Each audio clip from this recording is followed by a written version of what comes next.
Hello student, hello everyone. তো আজকে ক্লাসে আমরা দেখব কোনো বস্তুর ভর কেন্দ্র কিভাবে নির্ণয় করা যায়। দেখো, বেসিক্যালি ভর কেন্দ্র বা সেন্টার অফ মাস কিন্তু যে কোনো বস্তুর ক্ষেত্রেই থাকে এবং প্রত্যেক বস্তুর ক্ষেত্রে কিন্তু একটি মাত্র ভর কেন্দ্র বা সেন্টার অফ মাস থাকে। ওকে, তো নাও ফার্স্ট আজকে আমরা একটা স্কেল নিয়ে নিয়েছি। তো বেসিক্যালি এখানে স্কেল নেওয়ারও একটি পার্টিকুলার কারণ আছে। এখানে তোমরা স্কেল ছাড়া অন্য যে কোনো বস্তু নিতে পারো, কিন্তু আমি স্কেল নিলাম তার কারণ একটাই, কারণ স্কেলে তোমরা জানো ভালো করে এখানে হচ্ছে 30 সেন্টিমিটার এটা স্কেল, তাই এখানে 30টা দাগ দেওয়া থাকবে। তো এখানে দেখতে পাচ্ছ এটা কিন্তু একটা 30 সেন্টিমিটার স্কেল এবং 30 সেন্টিমিটারের পরেও কিছুটা এক্সট্রা জায়গা থাকে, তো এটাকে আমরা মোটামুটি 2 সেন্টিমিটার মানে 32 সেন্টিমিটার ধরতে পারি। ওকে, তাহলে দেখো এই 32 সেন্টিমিটার স্কেলে যদি আমরা হচ্ছে 16 সেন্টিমিটার, যেহেতু এর মধ্যবিন্দু হয় তাই মধ্যবিন্দুতে যদি আমরা আঙুল রাখি তাহলে দেখবো স্কেলটা একবারে দাঁড়িয়ে গেছে।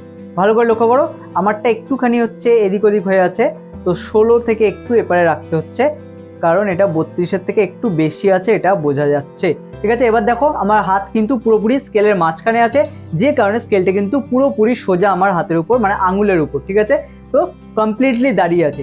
এবার ধরেন আমি কোনো একটা সাইডে হচ্ছে বেশি রাখছি, ঠিক আছে, আমার আঙুলটাকে সরিয়ে নিলাম, তো আমি মোটামুটি 15 বা 15.5-তে নিয়ে আসলাম, তার ফলে দেখো কিন্তু স্কেলটা পড়ে যাচ্ছে। তোমরা বাড়িতেও এটা প্র্যাকটিস করতে পারো। একইভাবে আমি যদি 18-তে রাখি, ঠিক আছে, 18-তেও যদি রাখি বা এই আঙুলটাকেই যদি রাখি, দেখো 18-তেও কিন্তু এপারে পড়ে যাচ্ছে। কেন?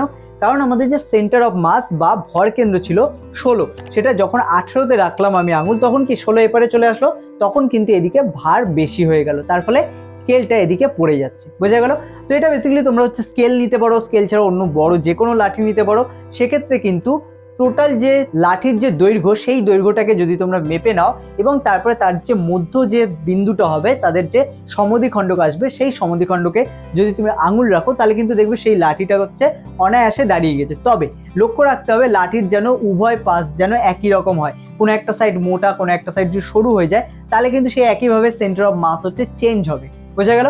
তো আই হোপ আজকের ক্লাস তোমাদের কাছে ক্লিয়ার যে সেন্টার অফ মাস বা ভর কেন্দ্র বেসিক্যালি হচ্ছে কি, এবং এটা কিন্তু প্রত্যেকটা বস্তুরই হচ্ছে একটি বিন্দুতে থাকে এবং সাধারণত এটা হচ্ছে মাঝখানেই হয়। যেমন আমরা যদি একটি ফুটবলকে নিয়ে নিই বা একটি যদি আমরা থালাকে নিয়ে নিই, ঠিক আছে, গোল থালাকে যদি নিয়ে নিই, তাহলে আমরা দেখবো সেই থালার কিন্তু মাঝখানে অনেকে হাত রেখে মানে একদম সেন্টারে হাত রেখে সেটাকে ঘোরাতে পারে। ঠিক আছে, এখানে কিছুটা প্র্যাকটিস আছে, কিন্তু প্র্যাকটিসের বাইরেও যদি বলো, তার কেন্দ্রবিন্দুতে হাত দিলে থালাটা কিন্তু অনেকটা একদম আঙুলের উপর, ঠিক আছে, মানে একদম কেন্দ্রবিন্দুতে, ঠিক যেমন আমরা হচ্ছে স্কেলের ক্ষেত্রে রেখেছিলাম ভর কেন্দ্রে, তেমনই যদি আমরা আমাদের থালার, গোল থালার যদি আমরা কেন্দ্রে বা একদম সেন্টারে হচ্ছে আমাদের আঙুল রাখি, তাহলে দেখবো থালাটা কিন্তু দাঁড়িয়ে আছে।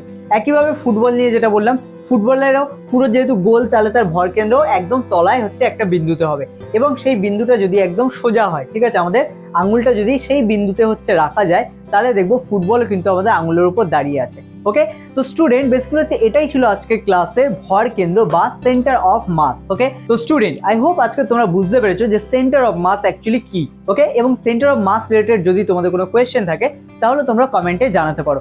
আর যদি আজকের ক্লাস তোমাদের ভালো লেগে থাকে তাহলে লাইক আর শেয়ার করতে ভুলো না। আর আজকের ক্লাস আমরা এখানে শেষ করব, দেখা হচ্ছে আবার পরবর্তী ক্লাসে।